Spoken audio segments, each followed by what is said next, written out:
Hey everybody, Vickie here, and today is Live Training Thursday. And we are going to be talking about how to create deep connections quickly that grow your following. So one of the things that's like super important in marketing, right, is creating that connection. And this is what today is going to be all about. How do you create those connections? You know, you see other people doing it and they have all these people talking about them, creating a following, and hey, Deanne, and you sometimes sit there and wonder, you're like, gosh, how the heck do they do that? You know, and a lot of this could actually be taken back to movies. Now, if you look at Disney and a lot of the kids' movies, you know, they are, hold on a second, I'll make sure this is turned off. They are so really good at creating these storylines. But when you look at the storylines, they all are very similar.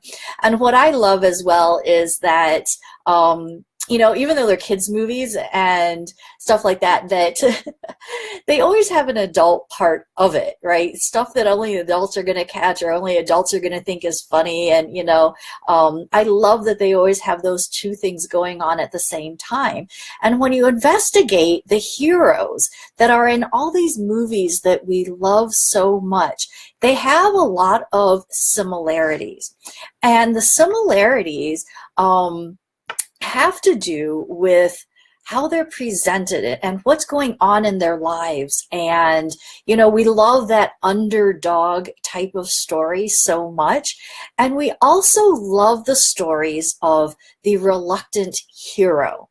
And if you look hard enough at your story, you might find that you are actually a reluctant hero as well.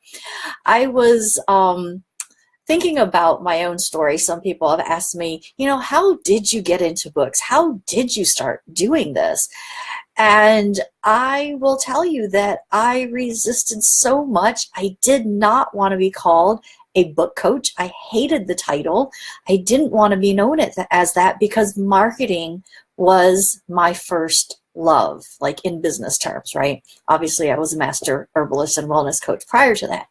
So I wanted to be known as this marketer. I wanted to be known for law of attraction. I wanted to be known for these things that people were saying, why don't you do the book coaching thing? Why don't you teach people that? And I'm like, not so much, don't really think so.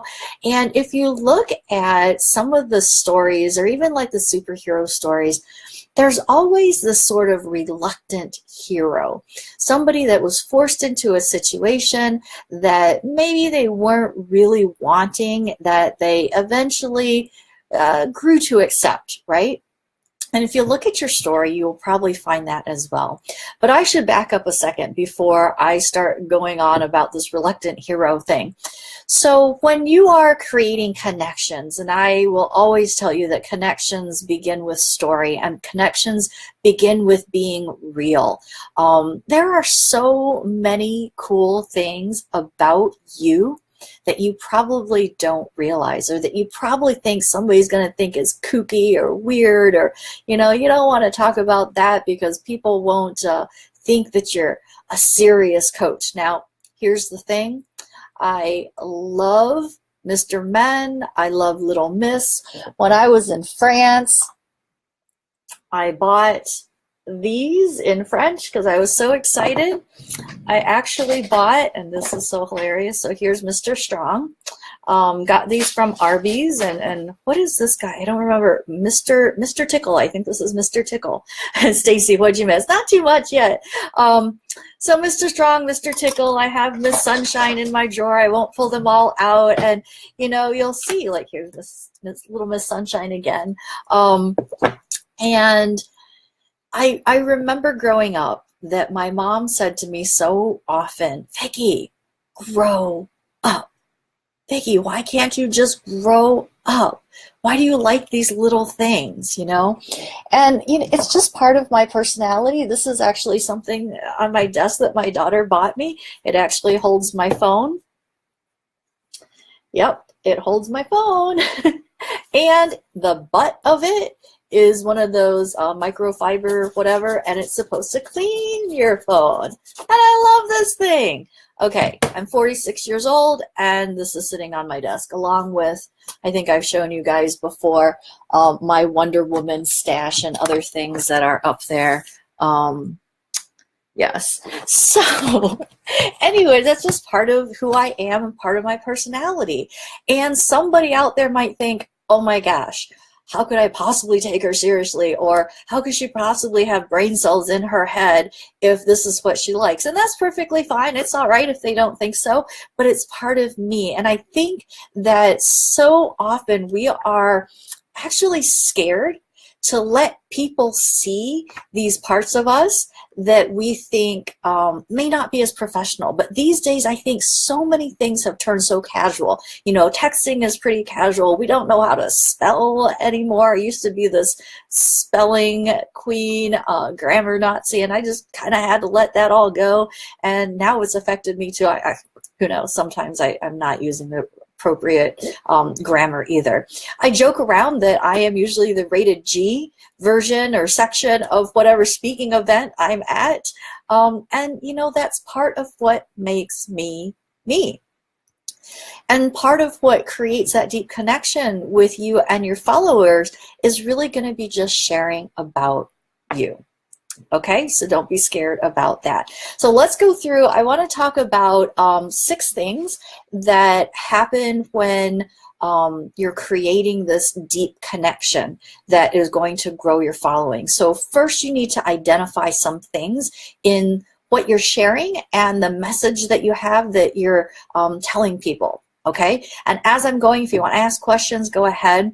And you know, these ideas are not all mine. They are a culmination of, I'm going to say, some stuff that we learned way back in English class, which sometimes I say English class wasn't meant for book writing, but English class did have its purpose, right? And some of it is from Russell Brunson, some of it is from Frank Kern, some of it is from Ted McGrath, some of it is from John Conrad and The Hero's Journey. Like, everybody about the hero's journey, right? So 6 things, and then there are 3 of them that I want to specifically go into a little bit more detail in. Okay, so first of all, you have a superpower. So that's the first thing. Number 1, identify your superpower. And it's not that you have like these zappy things that you can do, right? But it's more like, what is it that you want to be known for? What is that superpower, right? So I sometimes introduce myself as the words lady. That is my superpower, is words. And I'm going to get into something with that in a second. Almost jumped the gun there. And then the second thing, the origin. Where did you get this from? So where did the superpower come from? Were you born with it? Were you like Spider-Man and you got bit by a spider and now you shoot webs? Like, where did this come from, right? And then the third thing is your flaw or your weakness, right? So Superman has kryptonite. What is that flaw or weakness that you have? You know, so I might be known as the words lady, but I was actually asking Stacy a little bit earlier because she had told me some time ago that there was a medical term for not being able to find your words. And when I got Lyme disease, I started having problems finding the right words, and they were like nouns. Like, I could imagine semi-truck in my head and not be able to spit it out. There's many times that I'm just like, guys, what is that thing? And somebody has to fill it in for me. And while I hate that, it's just part of who I am. It is a flaw or weakness. As the words lady, I should have them flowing out of me like, you know, bananas, right? The other thing that happened to me when I had Lyme disease really bad, and it does happen every once in a while now as well, is, and it's just not as huge of an extent as it used to be, is that Lyme created in me a slight dyslexia. And sometimes when I'm typing things or see words, I don't notice and I cannot figure out why the darn squiggle is there in Word. Like, why is that squiggle there? There is nothing spelled wrong in that word. And there'll be letters flipped and stuff like that. And eventually I have to just click it and ask for the suggestion for it. You know, and I have many other flaws and weaknesses that we don't have to go into, but those were the two that came to mind that have to do with being the words lady. And then the fourth thing about you and their connection with you is having a distinct personality. And I'm not talking about creating something that you're not. This is already something that's inherent in you that you have to own up and love and be okay with being visible with and sharing with the world. I remember like early on in life that I think there's probably a time in life for every child that they try to get away with lying with things or making up stories or this and that. And, you know, it becomes this tangled web either with your parents or your friends and stuff like that. And I realized very early on how hard it was to keep up appearances with this person or that person, or be this or be that, or follow through with some story, that it's just easier for me to just, you know, tell it how it is, be an open book, and not try to like make up stuff, right? So I learned that very early on that, you know, this is me, this is how it is, this is what you get, take it or leave it.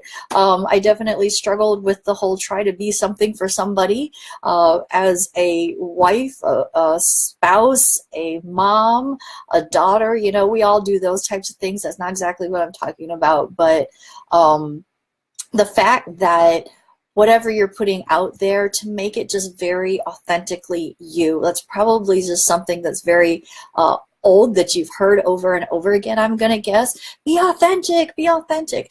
I'm not really talking about just that authentic, like truth type of thing. I'm saying to be authentic and owning who it is, your quirkinesses and all, and go ahead and be okay with that. You know, I tend to, like, for example, I don't know if this is really a distinct personality type of thing, but, you know, I tend to like things that are a little bit different. I like shoes that are different. I like, this is probably why I don't own too many basic black things. For the longest time, I didn't have anything black in my closet because I was like, oh, that's boring. I want colors and rainbow and things that are unique. I always just like uniqueness. So whatever that is for you, let that shine through. Let people see that. And you know, like when I show up to events and things, I do like to dress up, and I don't like to look like a normal professional, if you want to call that, even though I do have those I'm gonna say boring things in my closet. But I can go from one extreme to the other as well. I can be a total hippie in one day, and then I can dress up and have a blazer and look more like a corporate person on a different day, but you're not going to see that very often.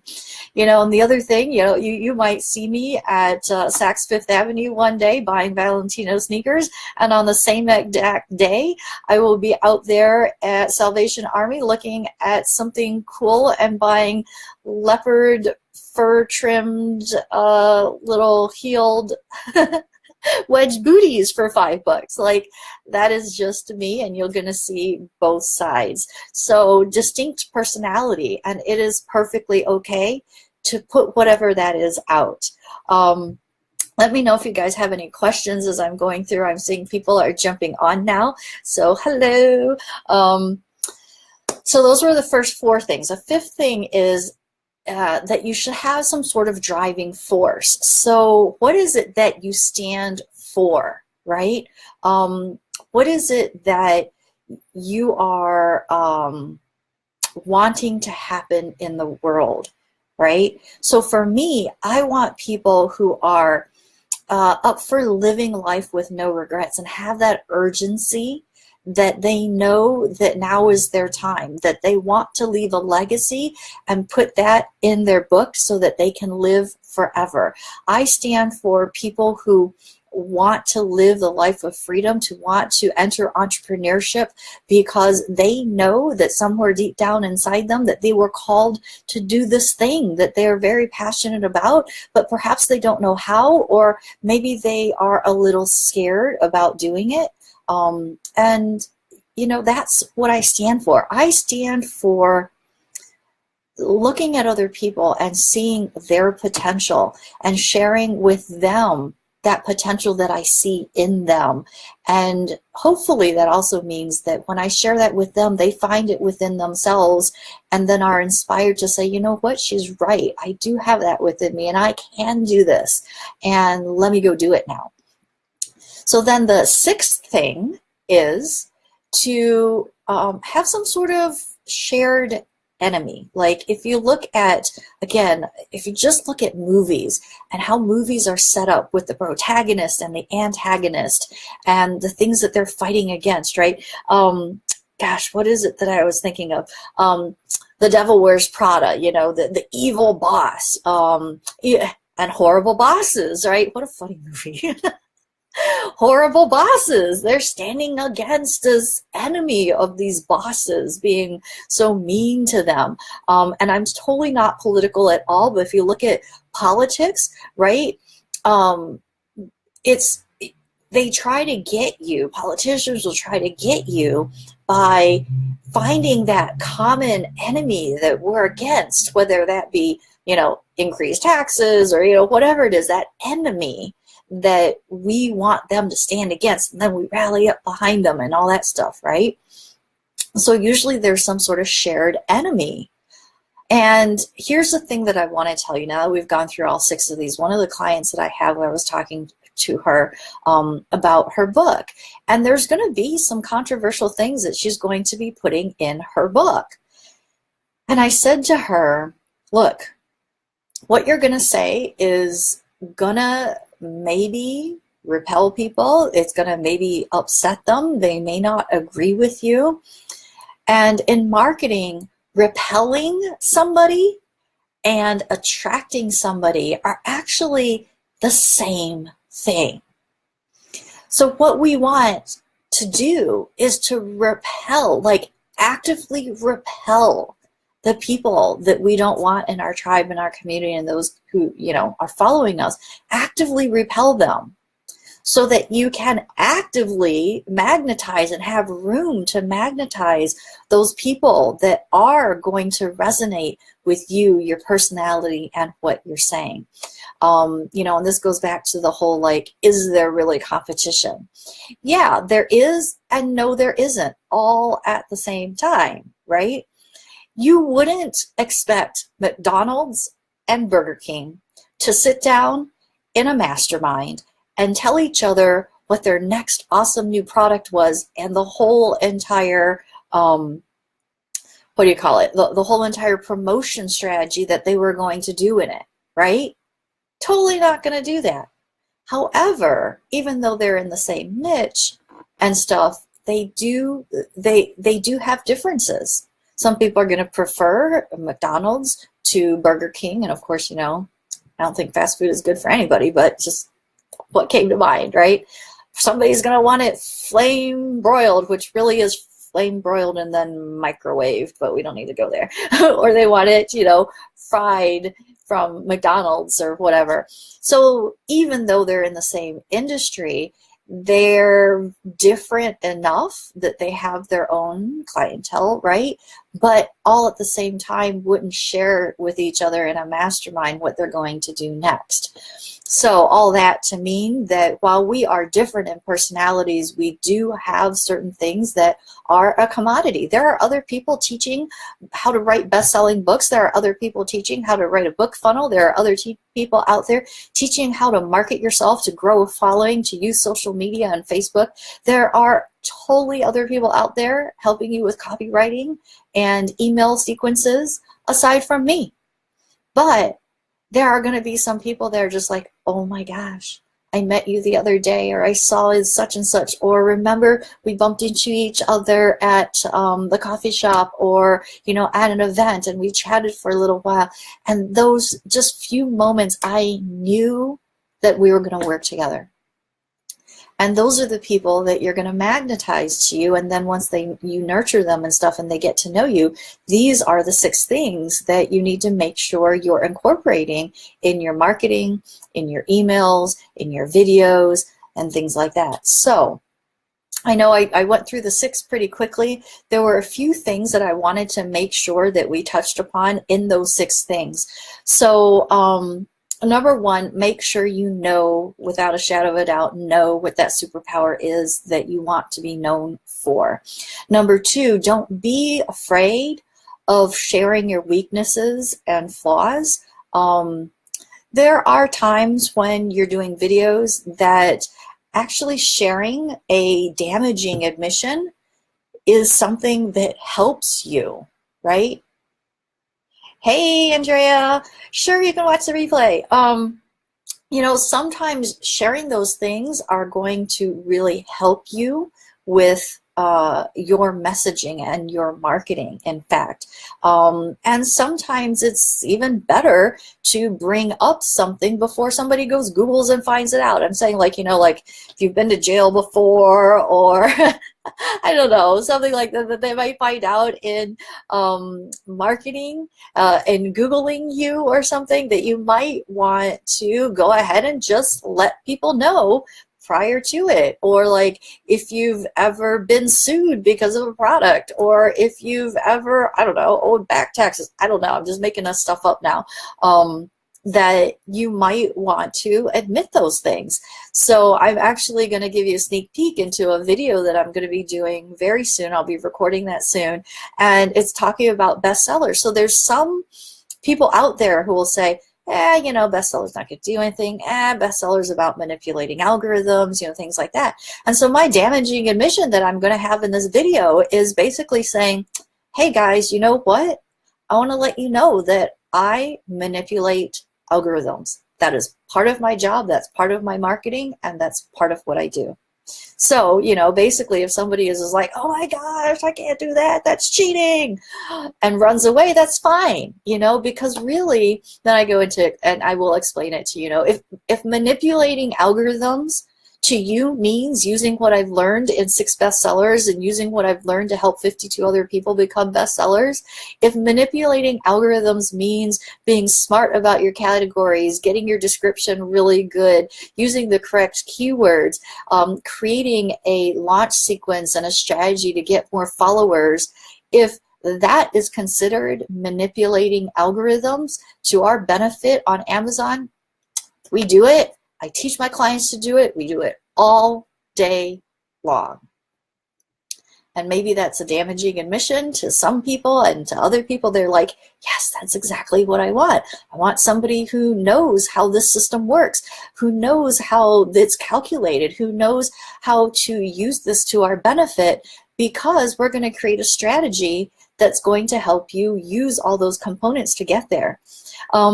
It's funny because people say things like that. I gotta just side note this. It's just funny to me, because everything out there in marketing and Facebook ads and y'all, we are manipulating certain things, right? In Facebook ads, we're using the correct target audience, we're using correct keywords, we're using interest, we're using, and everybody could be like, oh, well, you know what, that's just cheating. And really, it's just being smart. So the same thing applies when you're doing Amazon and you're getting to bestseller. Why would you just pick some dorky category? Are you trying to prove a point that you're going to get there without manipulating the algorithm? Like, I don't know. It doesn't make sense. So anyway, side note. So make sure that you are sharing these things. It humanizes you. Anytime that you can humanize yourself and be really real, and again with the vulnerability with the stories, this is what is going to really create deep connections with your audience. Share that you're a mom. Share that you're a dad. Share some of those things. Now, if you're in the midst of a struggle, don't go sharing that while you're in the midst of it. Wait until you're on the other side, okay? You know, the other day I had posted on my Facebook page that Karate Kid lives in my house because my son is constantly just throwing his jacket on the floor. You know, there's just so many things about me that is just completely normal. And then there are other things about me that are a superpower, right? And you have that same thing too, okay? And then the third thing that I really want to talk about is that shared enemy. This is really important, you know, what it is that you're fighting against, what it is that you're trying to combat, because this is where people really come together as a community, as a tribe. So figure that out for yourself, and that is going to be something that people are going to find remarkable about you. It's kind of like when people talk about creating a movement, right? This is the movement that you're creating, that you're standing up against something, that you're trying to fix a certain injustice, that you're trying to fix a certain thing that goes on in society, that you're trying to fix something, right? So like with Real Deal Insider, one of the things that I combat, that I stand up against, is coaches going out of business in the first 18 months to 3 years because they don't know enough about the business side of creating a coaching business, because we weren't taught that when we went to get our certifications. We were just taught how to coach, right? We were taught about the process of coaching people, but we weren't necessarily taught those same things about the business side, right? So I stand up against people going out of business. I want them to know that marketing can be fun, that marketing can be something that they can enjoy and that they can get good at, that they can start being excited about. And I know, I don't know if Deanne is still on here, but I know she said earlier, and I hope this is okay to share, Deanne, that initially this whole marketing thing seemed so overwhelming to her. But now she's excited, now that she gets it, and she's excited. There are certain things, honestly, I'm telling you, there are certain things in marketing that only you can do. You only know, you're the only person that knows those stories. You're the only person who can create videos. Yes, she's still here, Deanne. She said yes. That I am standing against people feeling overwhelmed with marketing, people going out of business because they don't know how to market right, people going out of business because they don't know the back end of their business. They don't really investigate the numbers. So I'm the words lady and the numbers queen. I don't know. So that is everything that I have to share with you today. I will repeat these 6 things to you to create that deep connection that quickly grows your following, because when you do something impactful to somebody else, and I say to somebody else, but you know, sharing with other people, they are then going to share with their friends. They are then going to go out and tell people about you, and this is what grows your following. It's not a matter of you going out and, I'm going to say, collecting and tick marking off, oh yeah, that person, I got that person, I got that person. Use what you're doing to affect a small group of people who are then going to go out and be your advocates, and then those advocates will turn out to be your advocates, will then turn out to be your advocates, and you see how it just keeps growing, right? So that's what I'm talking about. So here are the 6 things again. Number 1, you have a superpower. Go figure out what it is, right? You have an origin story. How did that come about? How did that superpower come about? And it was usually something that you probably were reluctant about, or maybe didn't realize that you had. You know, that happens a lot as well. Then there's always some sort of flaw or weakness that you have. Don't be afraid to share that, because the other person who is following you probably has something as well, and that's where they can relate to you. The 4th thing is to have a distinct personality, and don't be afraid to be quirky. I don't know why, but like Boy George just popped into my head. Don't be afraid to be quirky. Don't be afraid to be something. You know, Ben Stein was known to be boring, right? So if you're sitting there going, oh, I don't have anything, I'm just so boring, I'm so normal. Everybody has something, go find it. If you can't figure it out, ask your spouse, ask your children, ask your friends. They'll probably be able to tell you what it is before you figure it out, maybe. You know, and again, Ben Stein, think about it. He capitalized on being boring. So like anything goes, right? If your quirkiness is being dull and boring, so be it. Just use it, okay? So distinct personality. Fifth thing is that you have a driving force, something that you're standing for, and then you have some sort of shared enemy. This is somebody, something that you are standing against. Okay, so those are the 6 things, and I am happy to answer questions if you have any. Let's see what Deanne said. I never imagined that I would be excited about marketing.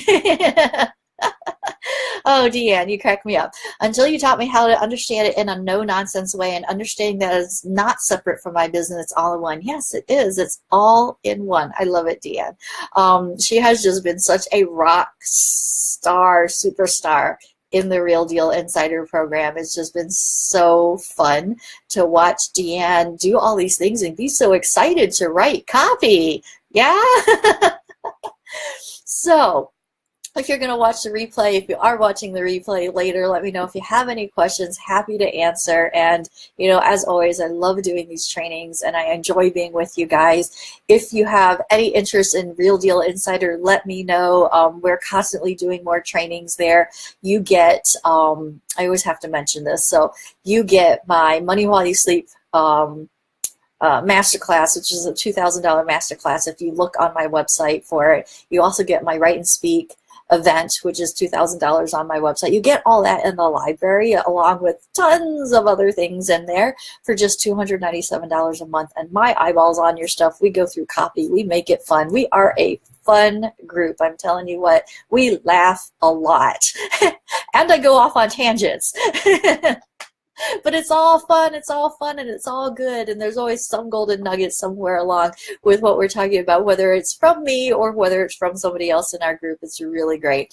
And if in 2018 a book is on your bucket list, which if you don't have one and you're in business, it should be, then you need to check out my Easy Writer program. There is actually, I'm going to let you in on something, there's actually going to be a flash sale on it this weekend coming up. So I'll be sharing that very, very shortly. So on my website, you'll see that it's $3,400 in the payment plan or $3,000 in the full pay. And over the weekend, you'll be able to get in for $1,000 less. Shh. Never mind about this. I really want you to tell everybody. So anyways, that's that, and I hope you have a fabulous weekend. Again, if you have any questions and if you have suggestions on things that you want me to talk about on these Thursdays training, totally open to it. Would love to have those, and I can put something together for you. Deanne says, come join us. Invaluable investment, life and business changing, y'all.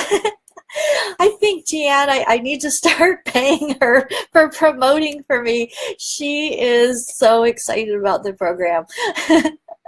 So thank you, Deanne, for sharing all the time. I love having you there, and we would love to have more people join our family. Again, we have lots of fun. So we'll talk to you later, and have a wonderful weekend. All right, bye.